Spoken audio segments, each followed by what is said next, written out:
Yo. Welcome back to another video. We're ready to get right into it. Let's get it.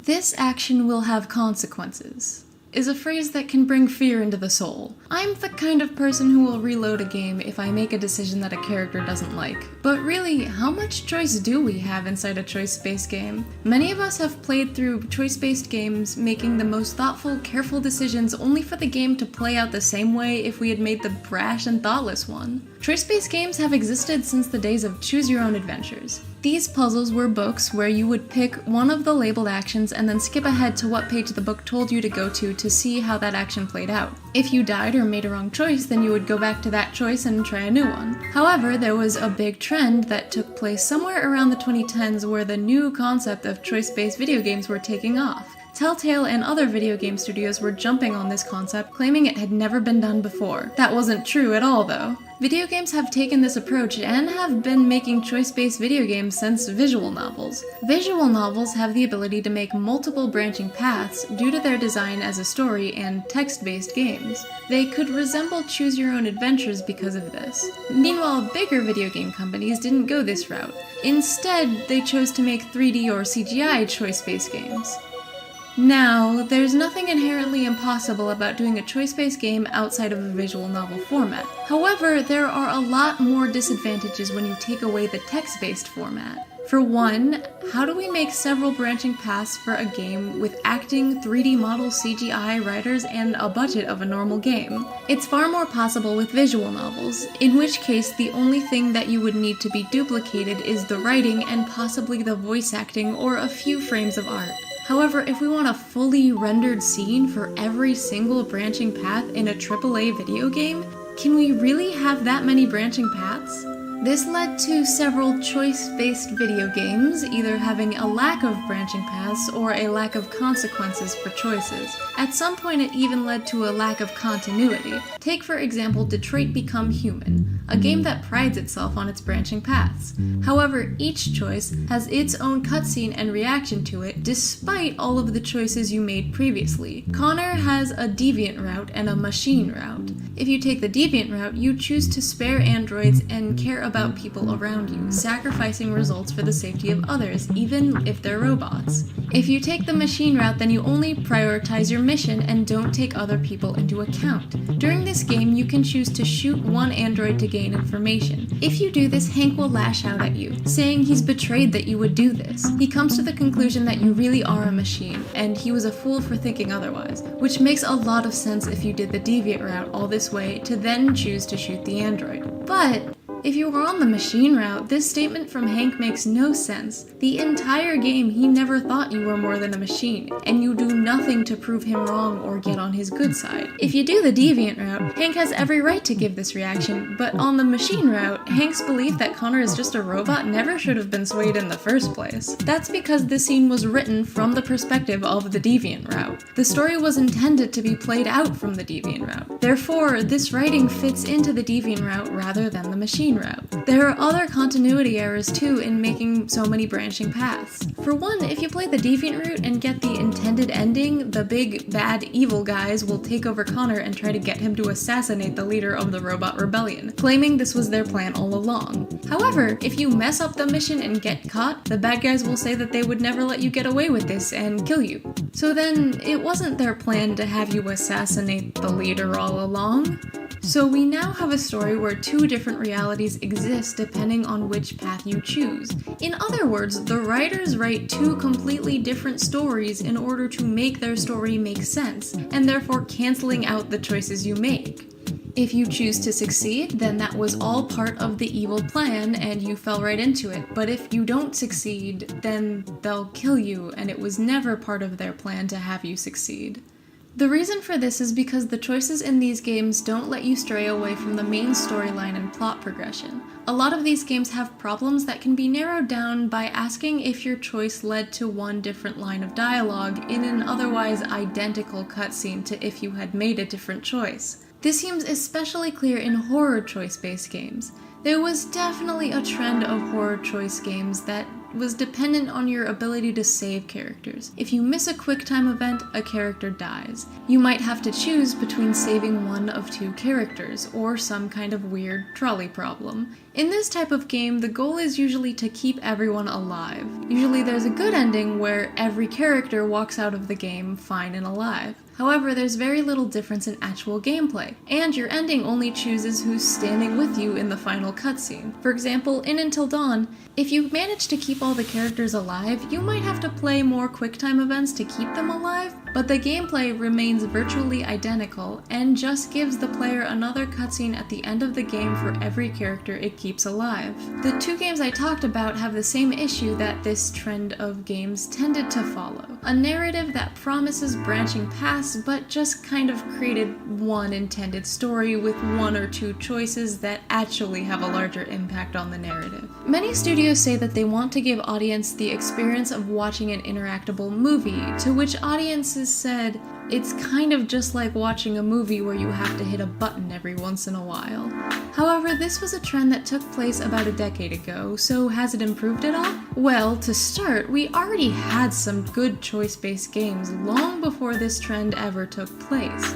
While big companies were trying to create high-budget interactable movies, people had been making interactable games for years. We had visual novels such as dating sims with multiple unique endings, as well as other interactable games. Take for example the Henry Stickmin games, the first one coming out in 2008 on Newgrounds. These games ended up having multiple paths at the start of every game that would change the gameplay and what route the player went down immediately. The second game included 3 endings, one revolving around stealth, another including head-on combat, and the last requiring you to go to court Ace Attorney style. These games continued to have more endings and more branching paths. Even some would carry over onto later games in the series that would result in a completely different game starting and ending point.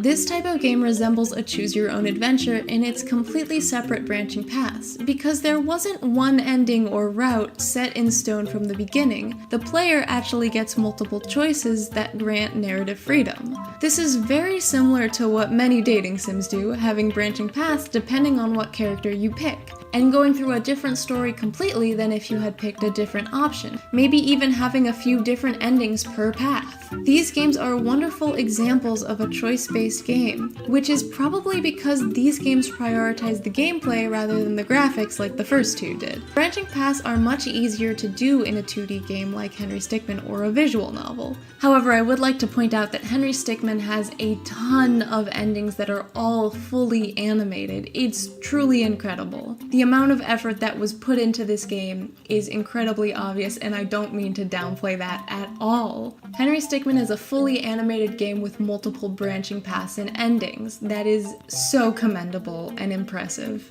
Highly recommend you check it out. On the other hand, there are games that are meant to comment on choice-based games and the mechanics in them. Of course, I have to talk about Undertale.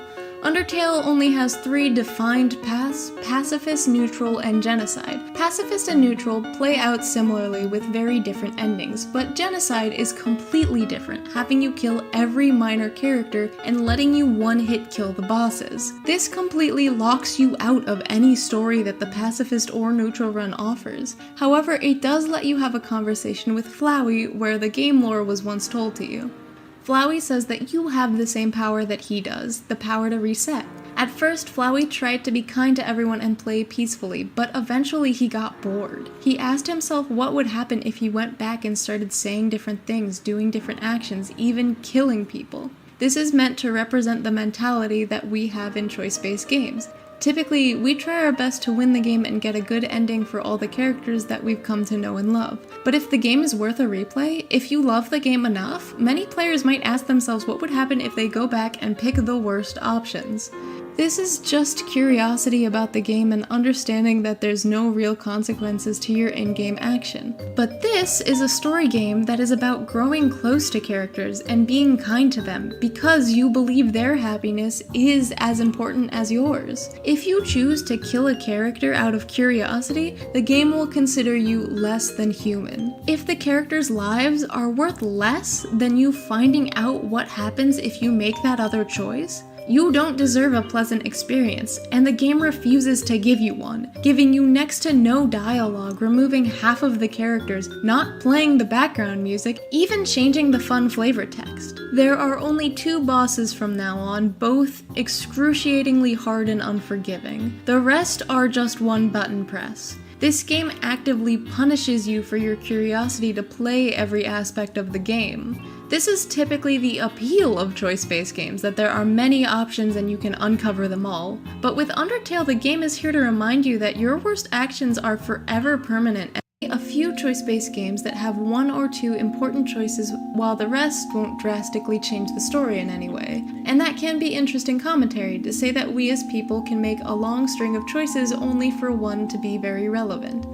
Of course, one of the big components of this trend starting was Telltale, a studio that focused on making choice-based games, their most famous series being The Walking Dead. The Walking Dead focuses on character relationships and world building over a branching narrative. Telltale's The Walking Dead is what many game studios base their entries into the choice-based game trend on, despite the previous examples coming years prior.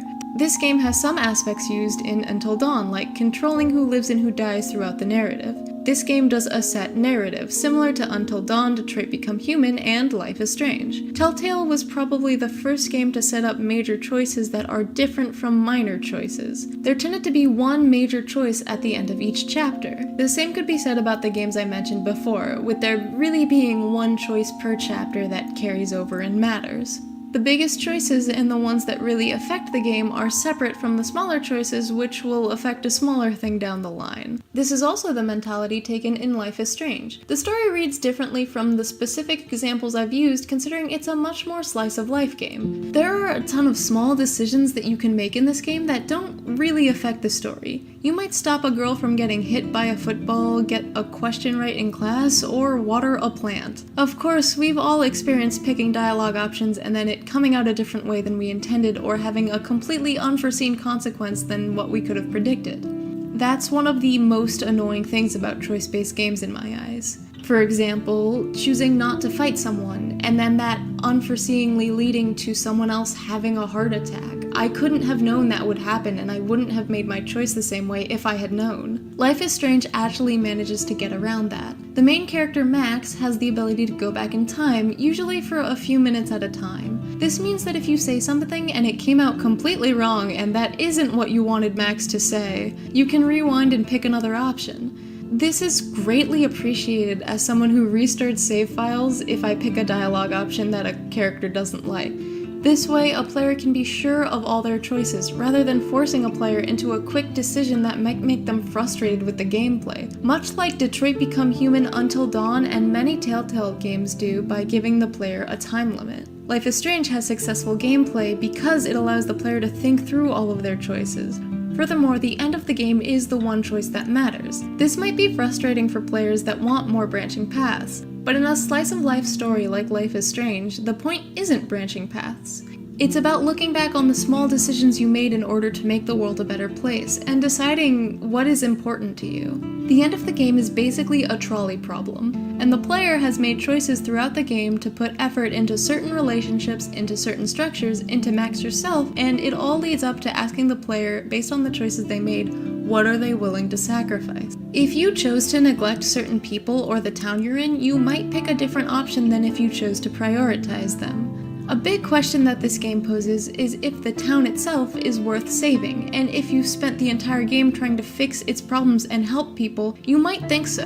The same goes for your best friend Chloe. Is she worth saving? Only the player has the answer to that question, and this is one game where the final decision is often split because people prioritize different things. Life is Strange doesn't believe that every choice you make affects the world around you, but it does believe that the choices you make impact you. But to explore the relationship between player and game, the Stanley Parable explores what free will is inside of a video game and how it works in a choice-based game. In this game, the narrator has a set path for the player to take where they follow through his intended story, but the player has many options to derail that story. This game becomes a fight between the player and the storyteller. The storyteller puts so much effort and thought into making this game only for the player to do things their own way. But the story would not exist without the player. Without the player interacting, it's stationary. The game concludes that both the player and the storyteller need each other. It's an interesting interpretation on games and free will. The true ending is the player making a decision that the game says isn't intended. It's an interesting play on players being able to glitch the game or do unintended things. In one secret that's designed to look like a glitch, the game gives you a choice, a simple yes or no answer. If you answer no, the narrator will ask the player, "Is there really a meaning to this choice?" Oh, here comes the real question. What do you think would have happened if you had told me that you wanted this to stop? Do you think it would have been particularly different? Would I have taken the same idea but rephrased it superficially to fit that answer? Perhaps you never would even have thought of it if I hadn't brought up the issue in the first place. Oh, now think about it. Will it be worth it for you to restart and then come back here just to do the other option? Clearly, this whole gag takes some time. What if the other option is even longer? How long will you spend in total just to have heard all the narration? Oh, and this is rich. Perhaps you've just played the other option, and now you've come to see what happens in this one. So, what do you think? Which choice was the better one? The game asks you if it's worth finding out what the other answer is. It is worth it, by the way. You get a beautiful song sung by the narrator. There once was a man named Stanley, who people considered so manly. But Cool. Let's see what's the next game.